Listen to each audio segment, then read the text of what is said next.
estamos todos conmovidos con el tema de Jay Mamón. Sí. Ayer hubo declaraciones de parte de él y creo que van a seguir habiendo. Sí. Y todos los dimes y diretes, se contraponen las partes.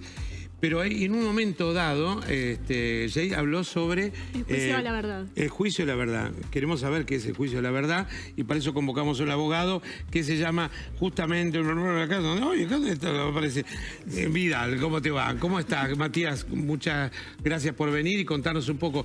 ¿Qué significa esto del juicio de la verdad? Bueno, ¿qué tal? Un placer. Sí. Que nada, gracias por la invitación. Bueno, juicio por la verdad, ¿qué significa en esencia? Es que estamos ante un proceso que, por algún motivo, normalmente porque prescribió la acción penal, no va a tener una consecuencia de esa índole, sino que únicamente se va a agotar en descubrir si los hechos investigados son ciertos o no. O sea, es un juicio normal, solamente que sin un resultado de condena o de privación de la libertad. Esa sería, a grandes rasgos, la definición. En este caso, digo, ambas partes deben quererlo porque, por un lado, tenés a la víctima que sostiene que le pasó lo que le pasó y debe ser de alguna manera también para él, sanador, ¿no? Que se sepa finalmente si es que le dan la razón a él. Y por el otro lado, si le dan la razón a Jay Mamón, será, en todo caso, limpiar el nombre, ¿no? Después de tanto que se dijo. Digo, ambas partes necesitan eso. Sí, a ver, acá está bueno quizás hacer una... porque me parece que no anda muy... Ahí está, gracias. Sí. Ahí se escucha mejor, creo. Más arriba, sí. Hacer unas... fueras a cantar algo. Ahí, claro. No venía preparado para cantar. No, para cantar no, pero... A lo que voy.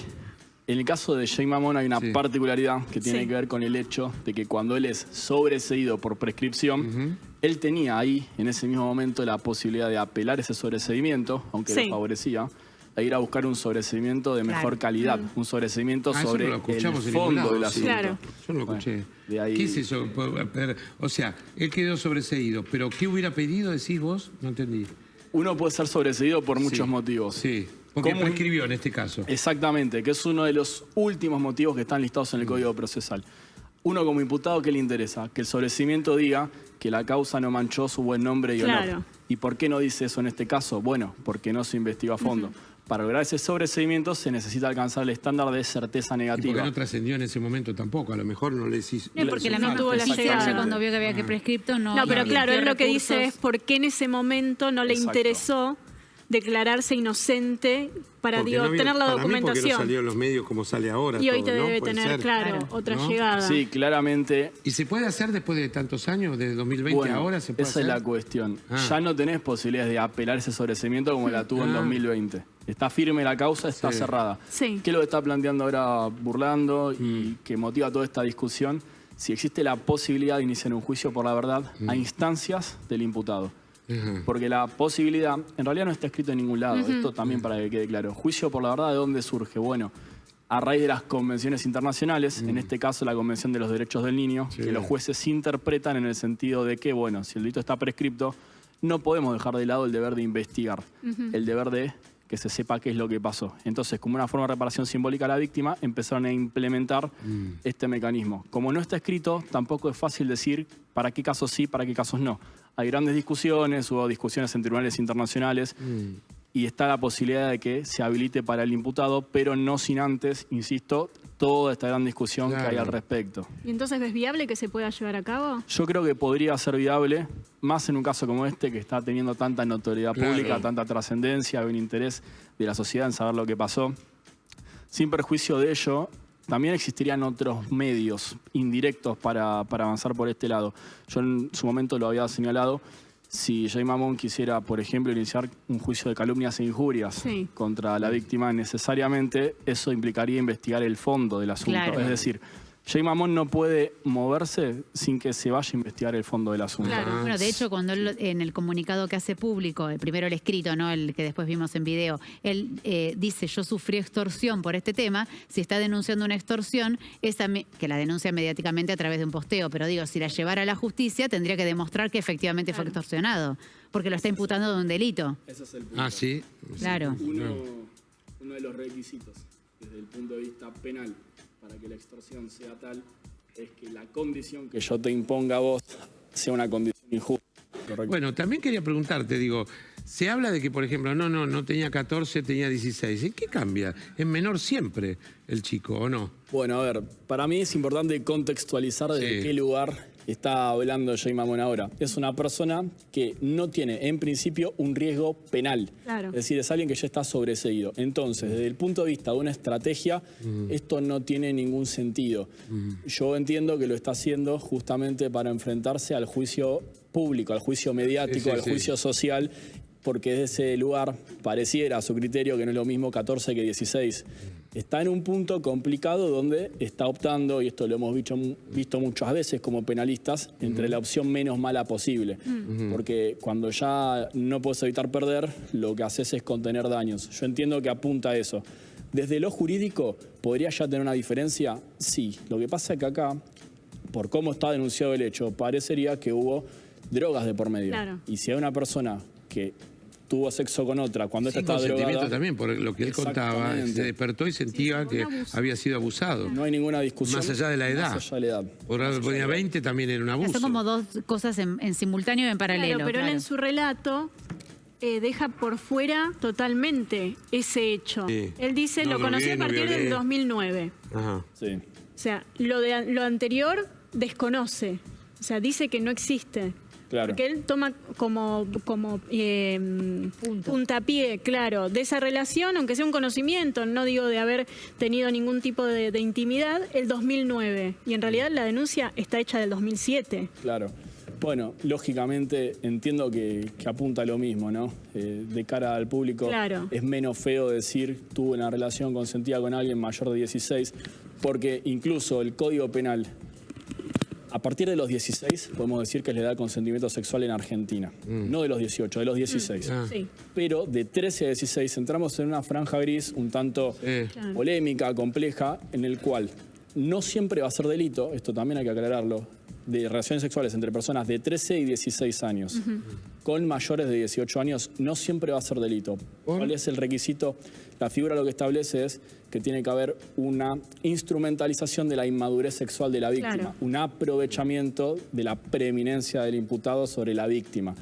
Porque entiende nuestro legislador que hay muchas formas de vivir la sexualidad, más en materia de cómo está avanzando en noción de derechos y demás, durante todo el transcurso de la Estamos adolescencia. hablando de un chico que estuvo secuestrado en una librería, en un sótano 9 meses, que lo llevaban y lo ofrecían a un montón de gente sin por consentimiento. supuesto. No estamos hablando de alguien que a lo mejor, me enamoré y quería estar en pareja eso con también él. está en la declaración de Lucas, donde dice que de alguna manera él al día siguiente, cuando se despierte, se da cuenta que fue abusado, tampoco él no le dijo nada en el momento, porque la actitud permanente de Jay en ese entonces, según su relato, es que había sido muy afectuoso, lo trató muy bien, le dijo, mirá, sabiendo que tenía problemas en la casa, le dijo, si tenés problemas otro día y no querés estar en tu casa, vos acá podés venir cuando quieras. Entonces, hasta usa una palabra que me parece clave, que está en este relato, que insisto, no es de ahora, es del 2020, dice, fue muy paternal conmigo. O sea, entonces por ahí, ampararse, como el doctor decía, en una debilidad o en una vulnerabilidad donde él mismo dice, no le dije nada de esta del abuso, porque fue tan bueno, fue tan paternal, la palabra, insisto, paternal hasta me hizo ruido. Entonces, por ahí, bueno, eso puede ser también como un agravante. Claro, porque muchas veces uno lo que ve cuando se introducen causas penales de esta índole que son horribles, cuando te toca leer las pericias psicológicas, las cámaras Gesell, es cómo el imputado trata de cubrir sus pasos, y esto es desplegando una gran manipulación sobre la víctima. El supuesto que está previsto, del que hablaba recién, el del artículo 120 de esta franja etaria de 13 a 16 años, refiere a relaciones consentidas, entre comillas, con un consentimiento viciado justamente por el aprovechamiento del autor. Pero en el caso este en particular, lo que se ve es una víctima absolutamente desprotegida, vulnerable, roza la trata de personas, roza. Claro. Entonces, claramente es un intento de cara a los medios de decir, lo que yo hice estaba justificado, fíjense que acá lo dice el código, lo que yo hice no era tan malo, teníamos una relación. No es una estrategia pensando en lo penal, es una estrategia pensando en lo social. Ahora, te hago una consulta. Porque yo, cuando uno lo escuchaba ayer, era evidente que estaba asesorado por algún abogado, lo más probable. Creo que es lo lógico, que para no decir... Vos, si hubieras sido su abogado, ¿le hubieras dicho que diga lo que dijo? No, definitivamente no. ¿Por qué? ¿En qué sentís que no está bien que todas las declaraciones de Jay ayer? Bueno, en primer lugar, porque ya está reconociendo la proximidad en tiempo y espacio con el Que no tenía menor. forma también, porque debe haber fotos, todo. Todo el Correcto. mundo sabe que estuvieron juntos. Él trató de evadir con el tema de las fechas, quizás. Claro. Pero estás reconociendo el contacto, Claro. estás llevando la discusión a un plano que no te favorece. Ajá. Yo a un imputado en una situación así lo invitaría a llamarse al silencio. Ajá, preferible. En muchos casos sí, por eso el paralelismo con el derecho penal, con el proceso, el derecho a negarse a declarar es un derecho y tiene que ver con esto. Cuando lo que vas a hablar embarra la cancha, mejor no hables. Yo entiendo a qué apuntaba la estrategia. Entiendo que la idea era dejar un mensaje, una versión de los hechos, y supongo que ahora en más no lo vamos a seguir escuchando. Porque tampoco estaría bueno para él seguir exponiéndose en este contexto. No sé. Mañana sale con Real porque hoy ya se grabó la entrevista. Bueno. Pero no volvemos a lo mismo. No, y ahí se abre a la posibilidad de seguir embarrando la cancha. Hecho. Porque tiene que ver con esto. En un momento donde está la sociedad tan pendiente, donde el repudio público es tan fuerte, no quiero hacer el paralelismo, pero imagínense los Riders saliendo a conceder entrevistas. ¿Creen que hubiera servido para ¿Se mejorar acuerdan su cuando situación? D'Artés habló con Mauro Viale? Sí. También no Bueno, despejó pero muchas dudas. En ese caso y en el de Baez Sosa, me parece que hay una diferencia, que es la que vos marcaste hace un rato, que es que no hay condena.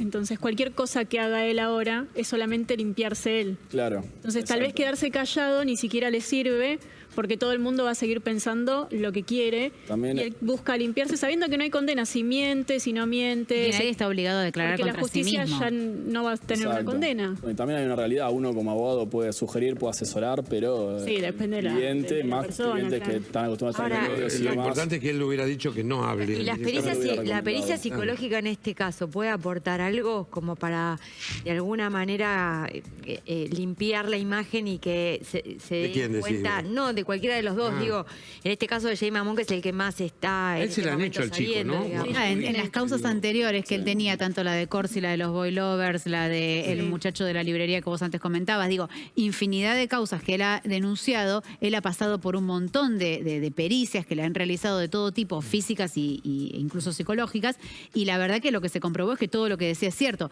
a lo cual a uno le abre como la ventana de pensar si todo lo que dijo anteriormente fue cierto, ¿por qué mentiría con esto? No, por eso digo la de Jay, en este caso, digo, para contraponer tener un de la del perfil, otro. capaz. Es una prueba fundamental. Pero en no la es obligatorio que mayoría. la haga. No, no es obligatorio. A ver, en materia de pericias ocurre lo siguiente. No se puede revictimizar a la víctima, ni sí. obligar al imputado a aportar prueba en su contra. Entonces, si el imputado y la víctima no quieren someterse a pericia, ninguno se somete a pericia y cada uno cargará con las presunciones correspondientes. Como víctima, obviamente, es recomendable, en la medida que uno esté preparado, colaborar con esa instancia porque es una prueba muy fuerte. Lo que surge de una pericia, y de vuelta es bastante feo leerlas, no solo es el relato de los hechos, sino la valoración que hace el psicólogo. Dice que tiene coherencia lógica. Que ¿Dice todo eso? Sí, por supuesto. Habla de la impronta afectiva, cómo relata los hechos, cuál es la sintomatología que manifiesta durante la entrevista. Como que es súper creíble lo que dice Lucas Benvenuto. Ese es el resultado de una pericia. No te puedo decir si es verdadero o no, si está mintiendo o diciendo la verdad.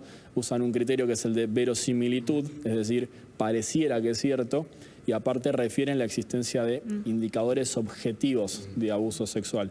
Y esto es una prueba muy fuerte para la justicia. Bueno, la verdad, Matías, gracias. Bastante claro, esclarecedor todo sí. lo que nos has dicho, así que maravilloso. Gracias, Matías. Gracias. Gracias por venir. Un placer. Para nosotros Gracias. también.